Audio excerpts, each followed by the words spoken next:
What's going on, everybody? How you doing?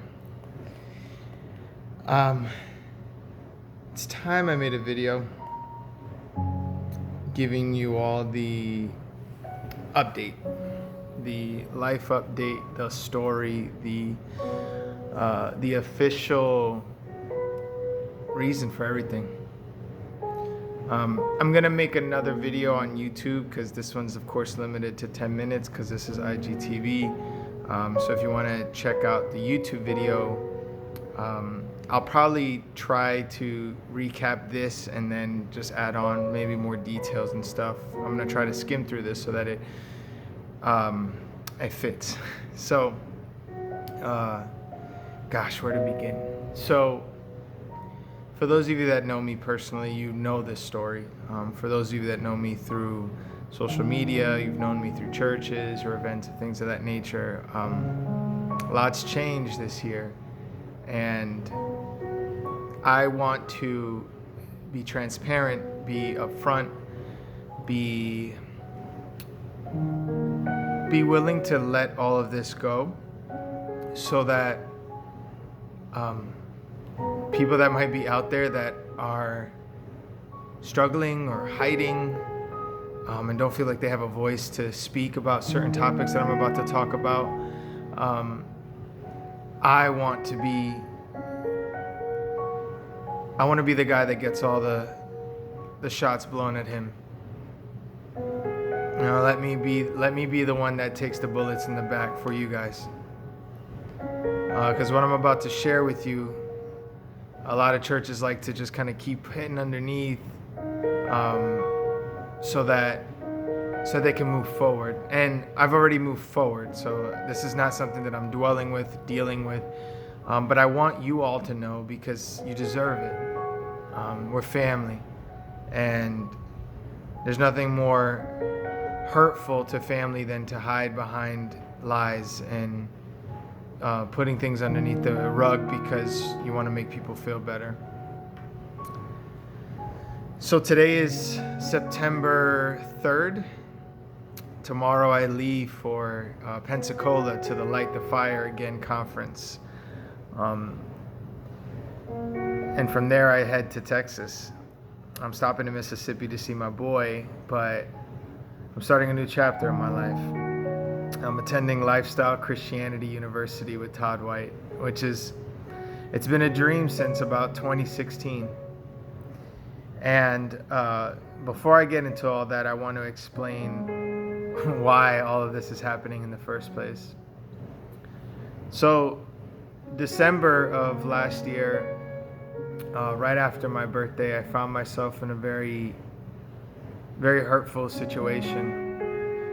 My wife and who I would have claimed to be my brother, one of my closest friends, had an affair. And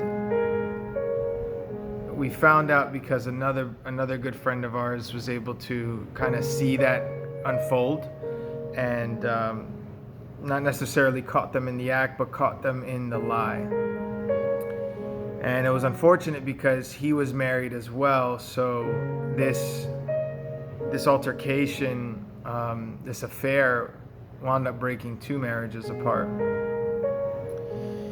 And now, from about the middle of December to about the end of January, I will say that I was, we both were, Carla and I were both willing to make things work and fix them and figure them out. And we had good counsel and we had plans to make that work. Somewhere in the middle of January, after giving her enough time, I would say about 3 weeks, to kind of disclose all the information, I wound up finding out a lot more that she hadn't shared, and that prompted me to at least walk away from the marriage as far as living inside of the same house. And fast forwarding to the end of January, a friend of mine, Moses, had invited me to a church, and that church operated big in the spiritual gifting.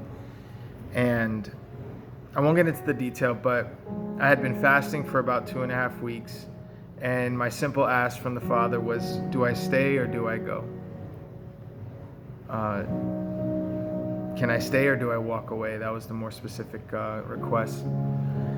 And after spending what I would say about 2.5 hours at that church, a young man, I wouldn't say young, I'd say he's definitely older than me, but he walked up to me. He said, "The Lord has a word for you, man." It's been on my heart the whole night. And he said a couple things, but to save time, the last thing that he did tell me, and he was specific to say, like, he is actually taking more time to make sure that this comes from the Father. And then when he finally gave me the word was, the Lord wants you to know that it's okay to walk away. And I lost it. And then he lost it when he finally found out what I was praying for. And so that happened on a Friday night at the end of January. Saturday night, I walked back into my young adult community, which I hadn't seen for about a month. Sunday, I walked into the church that I hadn't been to in about a month. And, I was able to face what was to come that following Monday, which was finding out that they had, again, seen each other and had a couple more times for an affair within the month of January. And so it kind of sealed the deal for me, especially knowing that I didn't make the decision. This was a decision that God had made for me, and he confirmed it by his word. And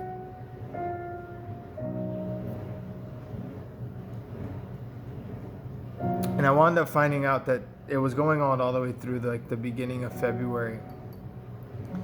And people were fighting for us and praying for us. And I know that there's many out there that were hoping that this would, turn into another Hosea Gomer story. But it didn't.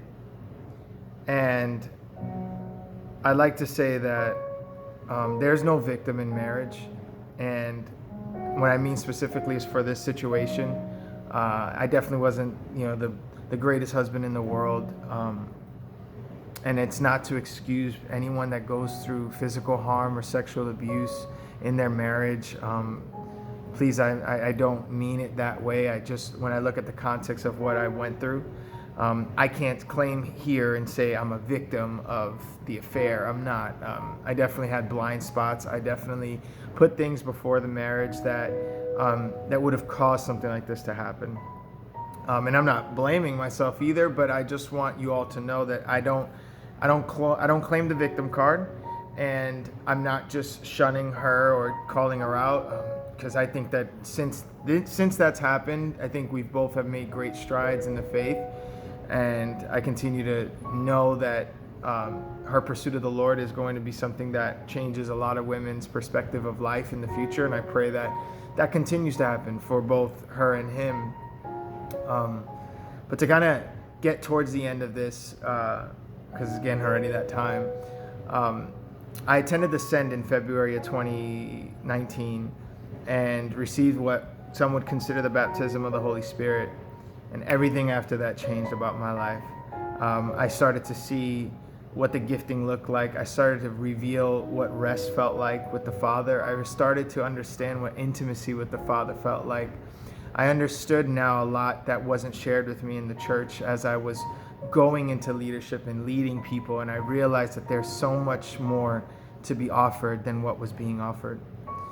And so I fast forward the next 7 months of my life, just for the sake of time, to let you know that I'm here, and I'm taking a leap of faith to believe that what God has already shown me in my walk will be that I'm going to leave my job for the rest of my life and pursue this intimacy with the Father, and the fruit of that intimacy will be the ministry that comes through me.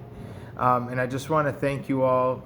It's 30 seconds left, so I just want to thank you all for listening to this. And if you really want to hear the detailed version, please just head over to my YouTube channel. It'll probably be a little bit longer so that I can explain a little bit more. But this is a journey, and I'm excited, and I'm so proud of everybody that stuck with me, that stuck by this, and that's grown with me.